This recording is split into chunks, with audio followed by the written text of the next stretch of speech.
भूत बना भिखारी। चंदनपुर नाम के गांव में एक भिखारी रहता था जिसका नाम नंदू था। नंदू का एक दोस्त था जिसका नाम शामू था, वो भी भिखारी था। नंदू और शामू दोनों एक साथ भीख मांगकर गुजारा करते थे।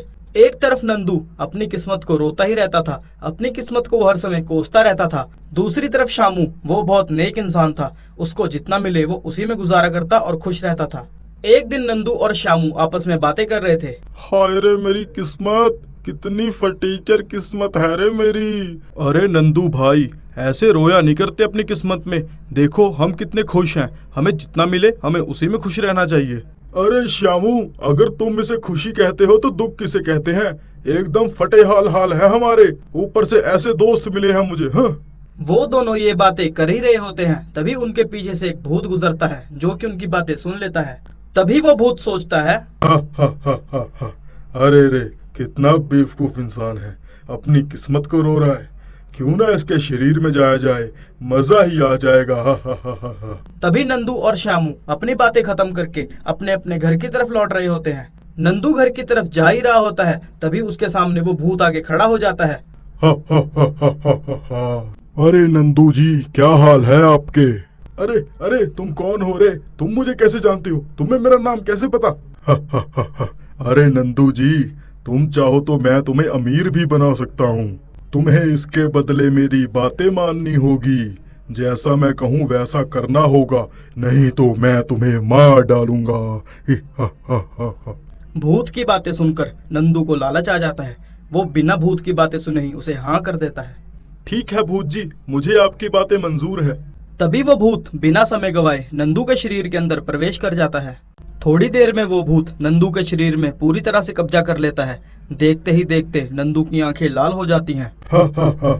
चाहे ये गरीब हुआ तो क्या हुआ, ये तो हट्टा कट्टा तंदुरुस्त है, ये मेरे काम आएगा। अब मैं इसके शरीर को कभी नहीं छोड़ूंगा। तभी वहाँ से गांव का एक सेठ गुजर रहा होता है जिसका नाम सुंदरलाल होता है। सुंदरलाल नंदू को देखकर बोलता है, अरे क्या रे नंदू, यहाँ पे अकेले खड़ा है? ये ले 10 रुपए, जाके पार्टी वार्टी कर, जा ऐश कर। क्या 10 रुपए की पार्टी? अबे सुंदरलाल, ये ले मेरे तरफ से 50 रुपए, जाके अपने बच्चों को खाना खुना खिला।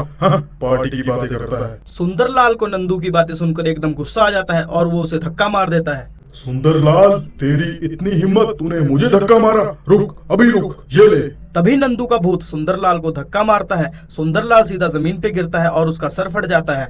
नंदू सुंदरलाल के ऊपर बैठ के उसका खून पीने लगता है। देखते ही देखते सुंदरलाल मर जाता है। अरे वाह, कितने दिनों बाद ताजा ताजा खून पीने को मिला है, मुझे तो मजा ही आ गया। वो भूत उसका सारा खून पी जाता है और उसकी जेब में जितने पैसे होते हैं सारे निकाल कर वो चले जाता है। अगले दिन पूरे गांव में सुंदरलाल के मरने की खबर फैल जाती है और गांव में एकदम खौफ छा जाता है। उस दिन के बाद से रोज गांव में नई नई मौतें होनी शुरू हो जाती हैं। ये काम नंदू और वो भूत मिलके कर रहे होते हैं। उस भूत को खून मिल जाता है और नंदू को पैसे, दोनों का फायदा होता था। लगातार हो रही मौतों से पूरे गांव में खौफ फैल जाता है। कुछ दिनों में ही नंदू उन लूटे हुए पैसों से इतना अमीर हो जाता है कि अब वो ठाट बाट की जिंदगी जीता है। नंदू को ऐसे देखकर उसके दोस्त शामू को उस पे शक होने लगता है। आजकल नंदू मुझे मिलता भी नहीं है और आजकल वो भीख मांगने भी नहीं जाता। ये चक्कर क्या है? ऊपर से इतने ठाट बाट की जिंदगी जी रहा है, अच्छा खा रहा है, अच्छा पहन रहा है, कुछ तो गड़बड़ है। मुझे पता लगाना पड़ेगा क्या गड़बड़ है। इतना कहते ही शामू नंदू के घर पहुंच जाता है और खिड़की से अंदर झांक के देखता है। जैसे ही वो खिड़की के अंदर झांकता है, उस नजारे को देखकर वो दंग रह जाता है। अंदर वो देखता है नंदू और एक भूत आपस में बातें कर रहे हैं। अरे भूत जी, अब तो मेरा पीछा छोड़ दो। अब तो आपने कितने लोगों का खून पी लिया है, ऊपर से आपने कितने लोगों को मार दिया मेरे हाथों। भूत जी, अब आप मेरा पीछा छोड़ दो। तेरा पीछा छोड़ दूं? तेरा पीछा तो मैं कभी भी नहीं छोड़ूंगा। मुझे खून मिल रहा है और तुझे पैसा, यही तो हमारी शर्त थी। अब तू शर्त तोड़ नहीं सकता, नहीं तो मैं तुझे मार डालूंगा। शर्त तो तुझे याद ही है ना? ये सब देखकर शामू बहुत डर जाता है और वहाँ से भागने लगता है। तभी पीछे से नंदू आ जाता है और शामू को कहता है, अरे शामू, अरे मेरे दोस्त, मुझे बचा लो, मुझे बचा लो मेरे दोस्त। मैं इस भूत के चंगुल में फंस गया हूँ मेरे दोस्त, मुझे बचा लो। अरे नंदू, रोता क्यों है? मेरे होते हुए तुझे कोई छू भी नहीं सकता। उस भूत की इतनी मजाल, देखता हूँ मैं कुछ करता हूँ, मैं कोई युक्ति लगाता हूँ। इतना कह के वो वहाँ से चला जाता है। तभी उसे याद आता है ऊंचे टीले पर एक फकीर रहते हैं जो कि बहुत माने हुए हैं। वो उन फकीर के पास चला जाता है। शामू उन फकीर के पास पहुंच जाता है और सारी आप बीती बता देता है। तभी फकीर बोलते हैं, अरे बेटा तुम डरो मत, ऐसी रूहों और भूतों से हम निपट चुके हैं, हमें पता है इसके साथ क्या करना है, मैं तुम्हारी मदद करूंगा, तुम चिंता मत करो। इतना बोलते ही शामू और वो फकीर नंदू के घर की तरफ जाने लगते हैं। तभी रास्ते में नंदू उनको मिल जाता है। फकीर उसे देख के ही पहचान जाते हैं, उस पर भूत का साया चढ़ा हुआ होता है।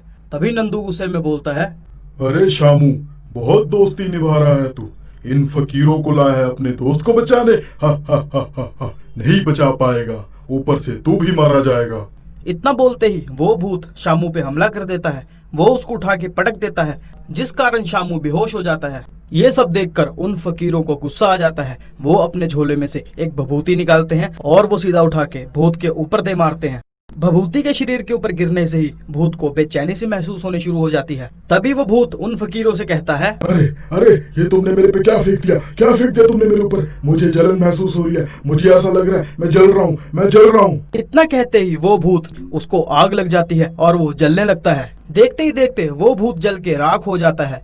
थोड़ी देर में नंदू और शामू दोनों को होश आ जाता है। वो दोनों उठकर उन फकीरों का शुक्रिया अदा करते हैं और उसके बाद गांव में भूत का आतंक खत्म हो जाता है। उस दिन के बाद से वो सब खुशी खुशी रहने लगते हैं।